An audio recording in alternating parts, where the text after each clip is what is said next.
star maker machinery, that a very important component of that were these teams, like hitmen, studio hitmen. Nobody cared. All they wanted was the product. They just wanted the name and the sales. Who created it? She. That was incidental.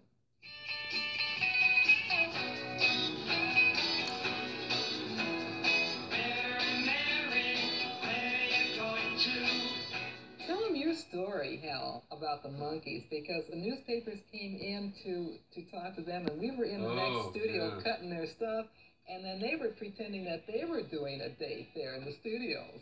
Well, you Tell them the story. Well, you told the story. Did you get it?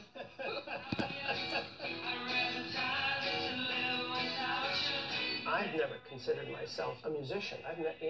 To me, a musician is someone who does session work, who shows up and reads charts. And I always approached the Monkees as an actor playing the part of a drummer in this imaginary group that lived in this imaginary beach house and had these imaginary adventures. To me, that's always been what it's about. Peter does tell the story of going into some of the early sessions, and he walked in with his guitar and his bass, and they said, "What are you doing here?" What's going on? Well, we've already done the track. Mickey's going to sing. So what? You invited me for a recording session. I said, yeah. I said, well, what are you doing? Said, we have the record. We just need to put a vocal on it. They said, just go home, relax. 1, 2, 3, 4.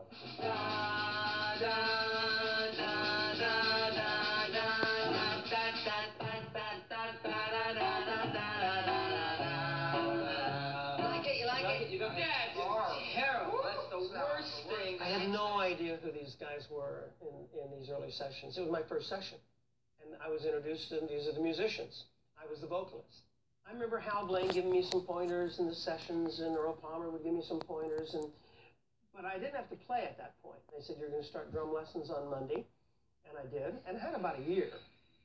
So by the time I had to actually play on stage live, I wasn't that bad. I mean, I only had to play our songs, obviously, and they were pretty simple pop tunes. Hal and Earl, do this stuff with one hand in their sleep.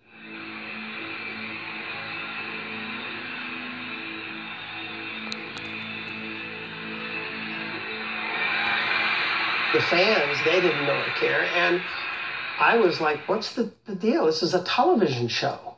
What is the big deal? But, back then and even to this day, a lot of people take the rock and roll very seriously, and it's, rock and roll is no laughing matter. You're not supposed to have fun. It has to be very serious. It makes sense now to me. If I were doing the project, I would do it exactly the same way. But at the time, it didn't make any sense to me. I didn't understand. Were you upset? Yeah, I was upset. I thought that, I was very naive. Regard how upset I was as a function of my naivete.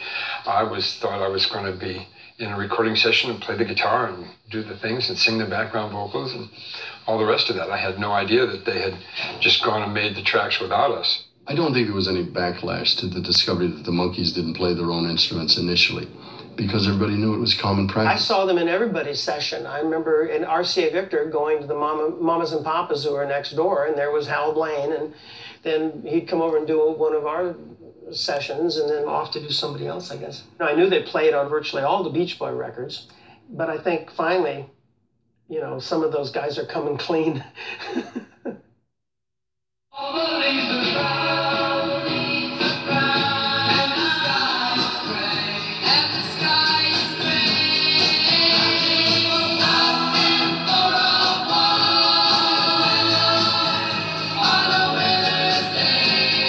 Barry McGuire had found a song called California Dreamin' that he wanted to record, and these four kind of scruffy looking two guys and two girls came to the studio because Barry wanted them to sing background parts on his record. And he said to Lou, they're a great sounding vocal group, you should hear them sing. John Phillips wrote this song, California Dreamin'. So while the band was on a 10, Lou and I went down the hall to Studio 2 with the four of them, and John had a guitar, and they sang California Dreamin'.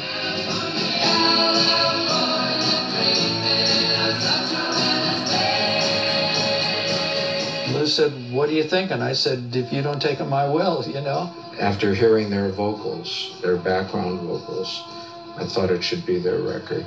When I started to do the Mamas and Papas, I put Joe Osborne in that group with Hal Blaine. And that's when Hal and Larry and myself worked together as a group for the first time. I wasn't really busy at that point.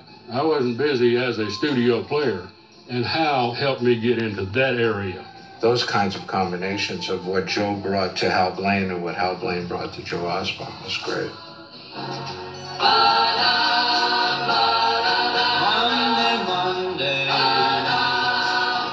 In the case of the